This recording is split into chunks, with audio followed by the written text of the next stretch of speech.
pada Dirjen Lapas, pada Menteri Hukum dan HAM. Jadi saya jawab ya. Jadi sebenarnya saya melihat pada kasus Ahmad Joni ini udah bukan kasus yang normal ya. Karena pemerintah lagi-lagi mengeksekusi Ahmad Joni melalui putusan berikutnya ya. Jadi ini udah melebihi batas kewajaran ya. Karena putusan yang lebih dari 2 kali itu udah bukan residivis lagi, tapi putusan eksekutorial. Jadi putusan eksekutorial ini berlaku untuk pelaku kejahatan yang maksimal, yang hukumannya diancam hukuman mati atau yang divonis 20 tahun. Ini putusan eksekutorial namanya. Jadi kalau sudah 2 kali jadi residivis, lalu ketiga kalinya, apalagi keempat kalinya, ini pemerintah udah harus menentukan orang ini sudah layak untuk dihukum kembali atau diberikan sanksi administratif atau sanksi sosial. Nah, untuk Ahmad Joni ini saya lihat ini orang pasalnya lagi-lagi pasal pengguna ya. Yang terakhir katanya itu Ahmad Joni berkumpul dengan kawan-kawannya, lalu di situ ada selinting ganja ya, masuk ke dalam ruangan itu, yang dengan entengnya Kalapas bilang itu kelalaian daripada anak buahnya. Kalau satu linting kelalaian, lantas 5 kilo kelalaian bukan? Kalau berkilo-kilo, bertonton kelalaian apa bukan? Kalau hal-hal kelalaian ini dibiarkan, maka akan ada kesempatan bagi pelaku kejahatan untuk mengulangi kejahatannya. Katakanlah Ahmad Joni ini pelaku kejahatan, lantas siapa yang memberi celah untuk melakukan kejahatan? Kok bisa lapas seketat itu bisa masuk ganja selinting? Kita udah nggak usah tutup mata lah di Indonesia ini.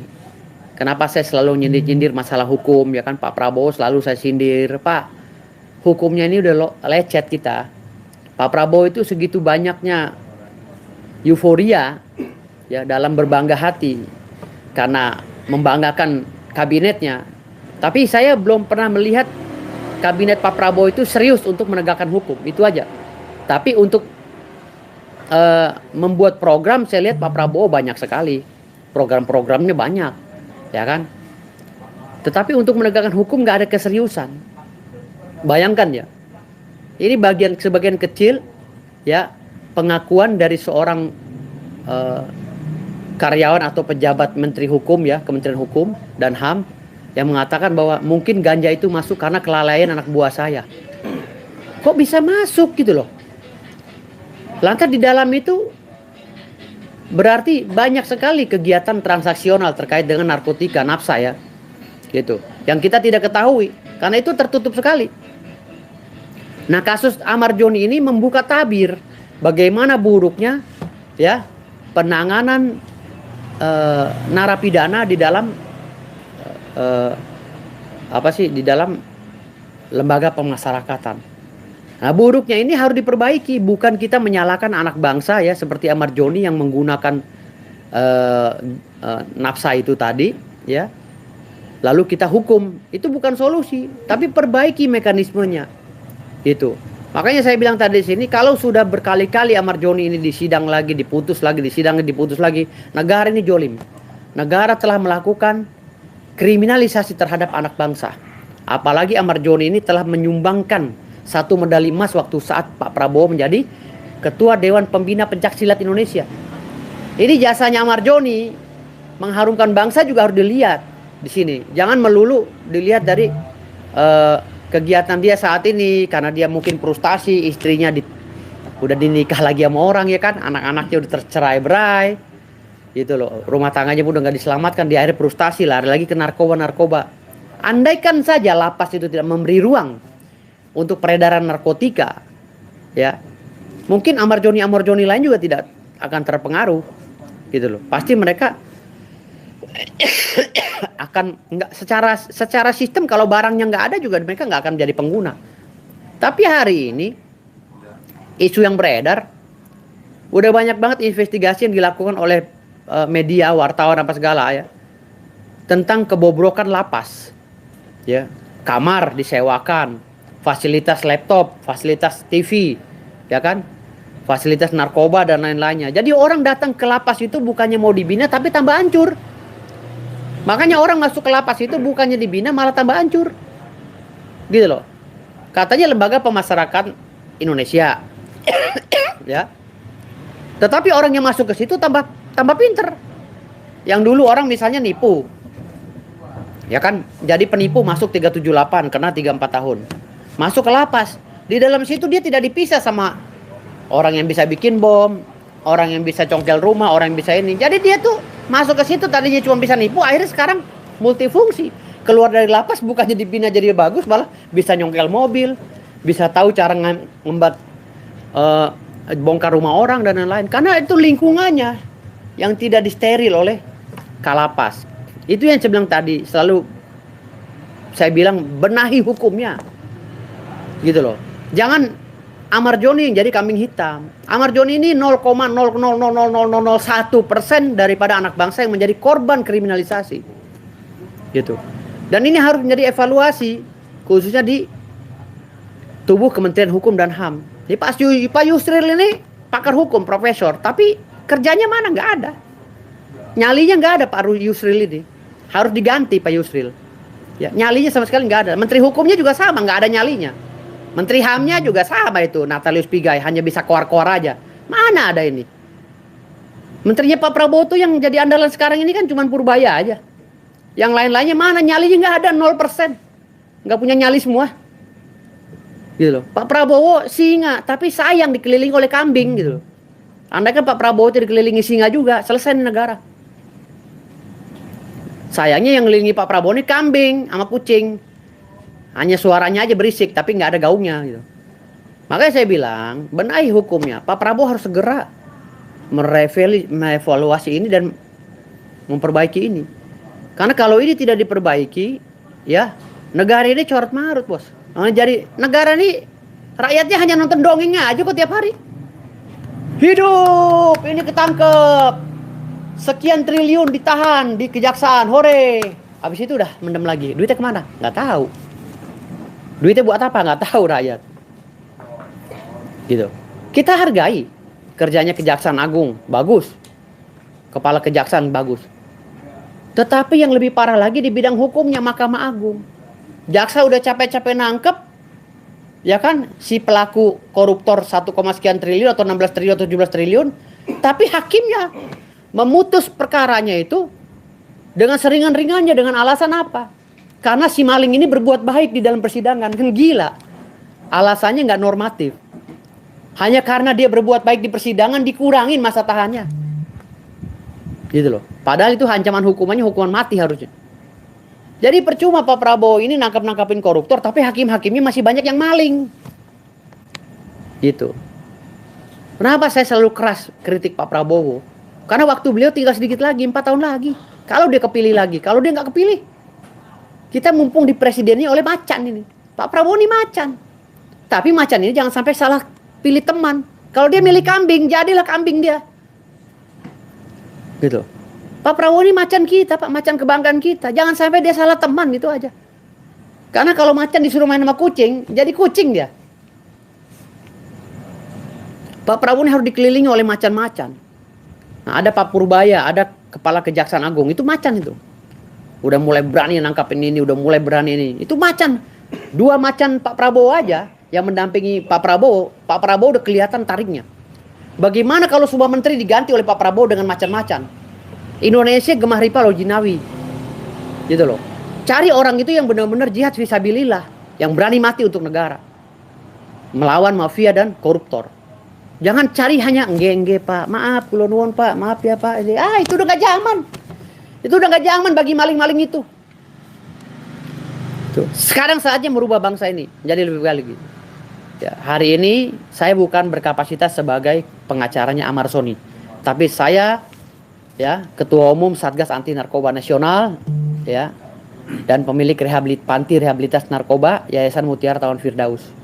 Ini penting bagi saya untuk bersuara. Saya akan mengajukan surat ke BNN untuk menurunkan tim ya analis narkotika NAPSA. Setelah itu apakah layak ini di asesmen keluarkan surat asesmen dan apakah layak Ahmad Joni ini yang sudah divonis 3 atau 4 kali direhab. Karena kalau vonis sudah 4 kali apalagi dilarikan Nusa Kambangan, itu ancaman hukumannya harus berat. Minimal seumur hidup. Tapi ancaman hukuman hanya 3 tahun lari ke sana. Oh, ini tendensius, Bos. Kami orang hukum akan protes. Jangan dibolak-balik lah. Kacau begini. Gitu loh. Jangan sampai Pak Prabowo itu bangga kepada kepemimpinannya, tapi kami sebagai orang pemilik negeri ini, kami rakyat yang mengerti tentang tata kelola negara dan ngerti tentang hukum, ketawa melihat Pak Prabowo. Membanggakan diri sendiri, tapi sesungguhnya kami sendiri tertawa melihat Pak Prabowo. Karena ketidakmengertian pejabat-pejabatnya untuk mengelola negara dengan cara hukum tadi. Hukum ini fatal, Bos. Gitu loh. Hukum ini adalah panglima yang membawahi 9 komponen strategis yang selalu saya bilang. Ipolek, Sosbud, Hankamnas, Geodemokonsot. Kalau hukumnya, ya, kalau hukumnya ini lemah, 9 komponen strategis gak akan jalan, Pak. Ideologi, politik, sosial, budaya, keamanan, ketahanan, nggak akan jalan, Bos. Percuma Pak Prabowo punya ribuan cita-cita, punya ribuan program, kalau hukumnya lemah, melempem, Bos. Sekarang Pak Purbaya teriak sana, teriak sini, mencat-mencatin orang. Nangkep-nangkepin tuh Jaksa Agung, nangkep 16 triliun berapa tuh. Coba kita lihat. Memang barang buktinya ada 16 triliun, tapi pelakunya siapa? Kan sampai sekarang belum diumumin pelakunya. Pelakunya siapa itu koruptor? Diumumin dong pelakunya. Kita mau lihat hukumannya berapa tahun. Paling 45 tahun lagi. Karena alasan hakim apa? Dia sudah terlalu baik di dalam persidangan. Gila, maling dibilang baik. Kalau gue hakimnya gue godot. Gue siksa sama gue. Sayang aja gue gak dikasih jadi hakim. Oke, balik lagi ke materi Ahmad Joni, Bang. Kan ini masih dibanyak soal barang kok bisa masuk di lapas sendiri. Nah, Abang sebagai praktisi hukum, tahu hukum, ya kan, harus gimana nih, Bang? Barang kok bisa masuk? Ya kan udah bilang gini, lapas ini kan di bawah Menteri Hukum. Menteri Hukum itu kan di bawah Yusril. Profesor Yusril Issa Mahendra. Kenapa Yusril kecolongan? Berarti Yusril nggak kerja, Bos. Karena Yusril itu lupa dengan jabatannya. Udah keenakan dia jadi menteri gitu loh. Harusnya dia turun ke lapas, survei. Gitu loh. Contoh Pak Purbaya. Pak Purbaya turun kan? Pak Purbaya kan hebat tuh, turun. Mau sidak, bea cukai dan lain-lain. Yusril apa kerjanya Pak Yusril? Hah? Ngopi di kantor. Gak zaman, Bos. Zaman sekarang pejabat kayak gitu. tapi kan ada wewenang yang kita anggap pekerja juga ya. Justru dia adalah penggeraknya. Dia Menko Polhukam. Menkumham. Dia tuh tunjuk Menteri Hukum. Tolong dong sidak itu. Menteri Hukumnya juga melempem kok. Gitu loh. Ganti semua. Mumpung Pak Prabowo ini masih 3-4 tahun lagi. Ganti, belum terlambat. Pak Prabowo ini sekarang lagi disayang rakyat loh. Disayang rakyat. Tapi pada saat eksekusi hukumnya tidak sesuai, rakyat kecewa lagi, Bos. Oke, Bang. Kabarnya nih, Bang, para petugas-petugas yang terlibat dengan masuknya barang ke Ahmad Joni tersebut di lapas, kabarnya sudah dipindahkan juga ke Nusa Kambangan, Bang. Dimasukkan ke Nusa Kambangan juga. Tanggapan Abang gimana? Udahlah, kalau itu udah kacau balau itu mah masukin ke Nusa Kambangan biar bisa orang nggak bisa ngelihat. Padahal dia turun di jalan mungkin main kemana, ke mall, ke Pondok Indah, ke Singapura. Udahlah, permainan itu udah anak kecil juga tahu di Indonesia main sabun itu namanya. Nggak usah sok-sok inilah. Lo cerita depan kita yang udah lama lahir. Hari-hari gue ditanam di Monas, gue tahu semua sejarahnya. Bagaimana orang kegiatannya di Monas itu kayak apa. Hari-hari gue ditanam di Monas. Jadi orang ngomong apa dalam istana gue denger. Gitu. Berarti Abang yakin ini hanya perkara. Ya udahlah, ini udah. Ini benahi hukum semuanya, tegas. Harus tegas, hukum itu harus benar-benar jadi cambuk api biar mereka tuh kapok gitu. Kalau kita hanya begini terus, terima dongeng terus. Sekarang Ahmad Joni udah 3-4 kali divonis. Masa vonis putusan hukumnya berapa putusannya? Ahmad Joni putusannya berapa sih terakhir? Yang masalah ganja? 7 tahunan. Hah? 7 tahun banding kena lebih, Bang. Putusan. Ini putusan yang sekarang yang ganja? Iya. Bukan yang ganja. Loh, kemarin katanya ganja, ada ganja jatuh, dia kena. Nah, itu barang yang sekarang yang kena. Sekarang. Iya, yang gue tanya sekarang ini, kalau 7 tahun dia udah jalanin, 7 tahunnya udah jalan. Iya. Sekarang yang sekarang ini berapa? Belum, Bang. Belum lah. Kalau belum kok langsung di Nusa Kambangan. Kan Nusa Kambangan itu orang yang nggak bisa diatur di lapas. Karena dianggap ini udah yang Apa karena Ahmad Joni teriak-teriak bahwa kebobrokan dalam lapas itu dibongkar oleh Ahmad Joni makanya disingkirkan ke sana? Hah? Apa takut kalapasnya itu kebongkar boroknya? Hah? Indonesia nih, Bos. Hah? Supir angkot aja tahu ceritanya, apalagi gua dokter, Bos. Supir angkot aja tahu ceritanya sejarah Indonesia kayak apa. Hah? Udahlah nggak usah bermain sandiwara. Mau gimana negara ini? Mau benahin apa kagak? Kalau mau dibenahin, udah kelilingin Pak Prabowo dengan macan-macan. Banyak kok macan-macan di Indonesia ini. Profesornya yang macan ada, doktor ada. Mungkin seperti Bu Susi juga bisa tuh jadi Menteri Kelautan lagi. Dia juga macan juga. Kenapa gak dimasukin? Ahok macan itu, masukin Ahok dong. Ahok juga orangnya vokal kok. Ahok suruh pegang BUMN, suruh beneran jadi pemimpin dia di BUMN. Ahok masukin. Ya, Bu Susi masukin lagi. Siapa lagi? Banyak kok orang-orang di Indonesia nih yang track recordnya nggak korupsi, nggak nepotisme, yang kerja bener. Tinggal buka aja. Sekarang masalahnya mau nggak Pak Prabowo untuk merubah itu semua? Gitu. Dalam kasus Amar ini kan adik dan juga pihak keluarga itu kan menanyakan ya dan protes lah bisa dibilang kenapa kakaknya ini dipindahkan ke Nusa Kambangan. Bahkan kan di IJD juga sudah bilang bahwa ini tuh hanya bukan pengedaran tapi lebih ke penemuan selinting ganja itu di Amar. Ya selinting ganja itu harusnya dijadikan dia tuh sebagai pengguna saja, direhab. Jangan lebay lah itu pemimpin lapasnya juga atau pemimpin apa sih yang ngomong itu? Pejabatnya, dirjen apa-apa tuh. Enggak usah lebay lah, orang ngapa-ngapain emang takut kebongkar gitu sama Ahmad Joni dibongkar. Ahmad Joni diintervensi dulu di sana. Ditakut-takutin ya kan, awas lu kalau bongkar lu mati gitu. Jangan begitulah, aduh. Ayo minum dulu lah, nih teh nih, aduh. Bang, ini kan dalam kasusnya Amar ini kan ada juga salah satu pendakwa yaitu Sabil itu meminta bantuan hukum ke tim Hotman 911 gitu agar menyoroti kasusnya Amar gitu Bang. Mungkin gimana Bang? Ya mungkin itu bagian daripada niatan beliau sebagai sesama anak bangsa lah ya. Itu sih kita nggak usah diiniin, nggak usah dibicarakan lagi, nggak usah. Kalau Hotmannya nggak mau ya udah jangan dipaksa. Mungkin Hotman lagi sibuk di Bali mas sekretaris ya kan, biarkan aja. Sekarang gua kan mau nih ngurusin melalui Satgas Anti Narkoba Nasional yang gue pimpin. Ini aja kita coba surati agar Ahmad Joni dikembalikan lagi nanti direhab di panti rehabilitas kita. Saya akan koordinasi dengan BNN, akan menghubungi Komjen Syudi ya, kepala BNN. Nanti hari Senin depan saya akan datang ke BNN, majukan surat agar dikeluarkan asesmen. Tapi tim analis dibentuk dulu gitu. Itu aja sih. Tapi udah ada diskusi dengan kuasa hukumnya Amar gitu? Nggak ada, saya nggak ada. Kan saya nggak tahu kuasa hukumnya Amar siapa, kan buta orang di sono dibawa ke Nusa Kambangan siapa, jin aja kagak ada akses sono apalagi manusia. Tempatnya dikelilingin ular naga apa segala itu. Ular anaconda ya kan, buaya, hiu. Oke, Bang melihat dari sisi hukum seorang Ahmad Joni yang sudah terlibat dalam kasus perkara narkoba 3 kali. Ini juga dia melakukan pengedaran dan pemakai juga. Memang konsep dari anti narkoba sendiri itu konteksnya apa sih Bang? Apa residivis? Apa memang benar? Gimana nih Bang? Bukan pembasmi, ini Satgas Anti Narkoba Nasional. Kan gue organisasi banyak. Jadi kalau Satgas Anti Narkoba Nasional ini tetap melihat dari sisi positifnya anak bangsa. Hampir rata-rata menurut pengalaman kami ya, hampir rata-rata anak bangsa yang kecemplung di dalam lingkungan narkoba ini hampir rata-rata mereka yang hopeless. Satu karena ekonomi, karena cinta itu. Ekonomi dan cinta inilah yang menjerumuskan mereka. Gitu loh. Kalau yang ketiga hedonisme. Karena udah kebanyakan duit, hedon, akhirnya iseng-iseng ya. Keterusan. 3 ini yang sangat mencolok, tapi mencolok itu karena keterbatasan ekonomi dan putus cinta. Gitu. Ini yang sangat kita lihat ya. Akhirnya orang itu hopeless dan frustasi, larinya ke narkoba untuk menghibur dirinya sendiri. Nah, Ahmad Joni ini rasanya ke yang satu kedua ini, ekonomi dan cinta.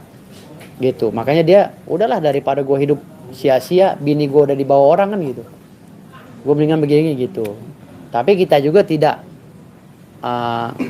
memandang Ahmad Joni juga harus dibela sepenuhnya, karena mungkin dia juga di dalamnya keterlaluan kan gitu, kan hanya Kalapas yang tahu gitu. Jadi hari ini gue berbicara universal, bagaimana penegakan hukum di Indonesia ini kok nyeleneh gitu loh. Ini belum selesai ini. Tahu nggak sih makna konstruksi hukum tata negara tuh, ngerti nggak sih ini hukuman pertama residivis ditambah lagi sepertiga, ditambah lagi. Kalau udah maksimal harus ada pilihan. Apakah ini udah dibina benar-benar atau dibinasakan? Itu hukum. Nggak boleh separuh-separuh. Gitu. Ini kan Ahmad Joni udah 4 kali katanya. Iya, Pak. Ya, kalau udah 4 kali kan harus dibinasakan sebenarnya kalau menurut undang-undang, kalau ancaman hukumannya berat. Tapi kalau 4 kali hanya pengguna, apalagi hanya dia duduk-duduk sama temannya ngumpul, tahu ada gelek di sebelahnya, ya dia nggak megang, dipaksa untuk megang, ya susah. Itu namanya kriminalisasi hukum. Ya direhab aja, dikeluarkan, direhab, dibina. Apalagi dia pernah bawa medali kan, medali emas waktu dia konsen di Pancasila kan gitu. Bang, ini kan perkaranya kalau nggak salah kan Januari, di bulan Januari. Padahal Januari besok dia juga akan keluar dengan hukuman masa yang kemarin diputus. Iya. Dan akhirnya keblokap. Ada dugaan-dugaan banyak pihak dari kuasa hukum atau dari sahabat sendiri dalam proses berjalannya permasalahan ini adalah negosiasi untuk kesepakatan terindikasi untuk tidak diblokap ini. Ini unsurnya oknum-oknum ini juga bermasalah juga dalam proses ini, Bang. Ya mungkin oknum itu takut kebongkar rahasianya di dalam sama si Amar, karena Amar udah banyak banget ngeluarin berita keluar kan, ngebocor-bocorin tentang kegiatan di dalam lapas, sehingga kalapasnya ketakutan lalu disingkirkan Amar ke sana, didoktrin dulu. Kan bisa juga dilakukan elistasi atau apa istilah-istilah tuh gitu. Kan bisa didoktrin dulu agar Amar itu tidak buka mulut. Ya kan bisa juga gitu. Atau mungkin ada pesanan dari orang lain ya kan, mungkin suaminya si istrinya yang sekarang gedek sama si Amar, dia bermain kong kali kong, udah penjara mungkin gitu, udah penjaranya yang lama dah, cari lagi sebabnya. Gue lagi seneng-senengin ya masih yayang gue nih, ntar dia keluar ngegerecokin rumah tangga gue lagi gitu. Bisa jadi kan gitu. Semua aspek itu bisa kita prediksi, tapi tidak bisa kita pastikan. Tapi kan momen Gitu. dari perkataan Bang Firdaus dengan momen dia beda. Momen seorang kekasihnya bilang dia akan mengajukan rehab loh, Bang. Emang dalam konsep dia di Nusa Kambangan bisa direhab gitu permintaan dari pihak Loh, keluarga? bisa saja kalau BNN sudah meyakini bahwa itu ancaman hukumannya ringan dan itu hanya hal yang mengada-ngada, BNN langsung membentuk tim analis dan merekomendasi untuk asesmen. Bisa saja. Nanti rehabnya apakah di panti rehab saya atau di panti rehab Lido atau panti rehab yang lain? Banyak panti rehab di Indonesia ini. Gitu. Kalau kami kan ada di Ciputat gitu. Sekalian iklan. Kami ada di panti rehab di Ciputat gitu. Jadi yang di Tangerang kalau kena narkoba bisa direhab di kami gitu. Dan Abang siap. Siap. Dengan prosesnya sudah di Nusa Kambangan yang berjalan hukuman, apakah itu dengan sistem persidangan Abang? Apa sih dengan sistem persidangan, apa online, apakah dia dihadirkan atau gimana sih Bang kalau namanya perkara ini? Ya itu kan kewenangan lagi-lagi dari hakim. Hakim maunya online ya, Ahmad Joni yang ngikutin online, kan nggak mungkin bolak-balik Nusa Kambangan ke sini. Cuman ini terlihat konyol aja, kenapa dilimpahin ke sono gitu. Itu konyol aja kelihatannya gitu. Itu yang buat Abang gerget. Itu yang buat kok kayak kan, tahu nggak, orang yang udah susah banget diatur, yang kelas kakap, yang kejahatannya di atas 20 tahun ya misalnya ya, atau hukuman mati, itu baru bisa ditaruh di Nusa Kambangan. Kalau ya kejahatannya udah hukumannya 20 tahun baru di Nusa Kambangan. Kalau udah susah, udah pegal pemerintah. Iya. Tapi kalau yang hukumannya hanya 3 tahun, 6 tahun, janganlah. Tapi kan udah 3 kali pertanyaannya itu Bang. Dan dia juga Makanya kalau udah 3-4 kali pemerintah harus mengeksekusi dia. Kan dibilang tadi udah 3-4 kali dalam undang-undang itu, dalam hukum, istilah hukum ya, di dalam proses penghukuman seseorang, kalau sudah lebih dari 3 kali itu udah pemerintah udah harus ambil tindakan. Mau diapain ini anak? buktinya dibawa ke Nusa Kambangan, itu kan bukti bahwa Loh itu bukan penghukuman, tapi itu membuat aturan sendiri. Gitu loh. Nusa Kambangan itu untuk orang yang kejahatannya maksimal, Bos. Tuh, kalau dia hanya pemakai aja, pengedarnya juga baru diduga. Gitu. Atau pengedarnya udah pernah dihukum sekali gitu kan. Harusnya kan dia bisa dibina di rehab. beda dengan almarhum Budi Budiman. Ah, itu beda lagi. Dari Budiman. Dari Budiman beda lagi. Tapi kan diindikasikan hampir sama gitu Bang, sama-sama pengedar gitu Bang. Ah enggak lah, dampaknya kan kecil Ahmad Joni nggak. Kalau dia pengedar dia udah kaya, dia aja ditinggal bininya kok saking nggak ada duit gimana? Pengedar dari mana? Pengedar itu udah punya apartemen, punya rumah di Singapura, punya rumah di Amerika, itu baru pengedar bandar besar. Amar Joni mah ya elah, mungkin dia main saham 2 am itu paling bisa buat beli tisu doang. Kasian duitnya buat bisa beli Tapi tisu kan doang. ini merusak generasi anak muda bang. Kalau terindikasi dia Anak muda yang di mana? Ya generasi muda bang. Karena Dia udah ini belum? Udah ini belum? Udah bener- dampaknya bang. Enggak, dia udah ketahuan belum? Kita berbicara sebagai Amar Joni, bukan sebagai pengedar. Gua tanya, Amar Joni udah pernah ngedar belum dengan dampaknya sampai ke Iya. belum pernah kan, dia hanya ketangkep pelaku untuk apa pengguna kan gitu doang. Tapi kan ini buat pelajaran masyarakat kalau melakukan apapun yang berbau dengan hukum, ya itu proses hukum yang berjalan bang. Udahlah jangan ngomongin hukum, gua aja nih dokter hukum muak dengar hukum di Indonesia, muak banget gua. Ya benar. Gua udah muak, jangan bicara-bicara masalah hukum lah. Di sini hukum rimba aja udah. Semua orang udah tahu semua gitu loh. Jadi bahan ketawa-ketawaan anak kecil kalau penerapan hukum di Indonesia ini diketawain orang. Ini mah kalau gua feelingnya lebih ketakutan aja, Kalapas takut kebongkar rahasianya sama si Amar Joni, itu aja sih poinnya.